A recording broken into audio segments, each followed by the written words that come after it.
मेरे पास में दो ही शब्द थे और ये दो शब्द के कारण से ही मैं राम कथा को सुना पाया। लेकिन क्या बताऊं, यहाँ तो गजब ही हो गया। बोले क्या?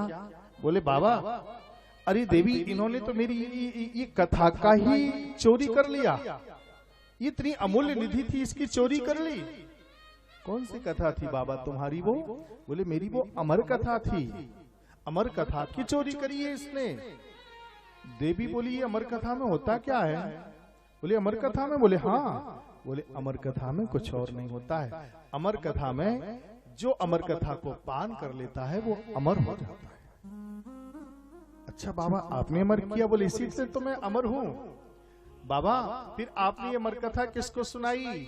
बोले मैं पार्वती के लिए सुना रहा था, ये तोते ने सुन लिया। पूरी अमर कथा को सुन लिया? बोले पूरा का पूरा सुना इसने तो ये तोता भी तो अमर हो गया ना। बोले हाँ, कथा अमर करती है तो ये अमर हो गया। बोले नाथ, आप भी कैसे हो? जब तुम्हारी कथा इसने सुन ली, ये अमर हो गया, तो इसको कैसे मारोगे? और मारते हो तो तुम्हारी अमर कथा झूठी है। बाबा या तो आप झूठे हैं, आपकी कथा झूठी है, क्या है? बाबा ने सोचा है भगवान, ये तो मेरी बुद्धि, मेरी बूढ़ी बुद्धि और मेरी गले में डाल दी इसने। अब तो मेरी बूढ़ी बुद्धि भी चकरा गई, क्या करूं? बोले नाथ ने कहा देवी अब तुम ही बताओ हम क्या करें? देवी ने कहा बाबा एक काम करो, इनको प्राणदान दे दो। इन्होंने कहा तब तो ठीक है, अब ये तोता तोता नहीं रहेगा। भोलेनाथ की अंतरात्मा से एक ज्योति निकली और आकर के तुरंत आए अरणी देवी के गर्भ में प्रवेश किया।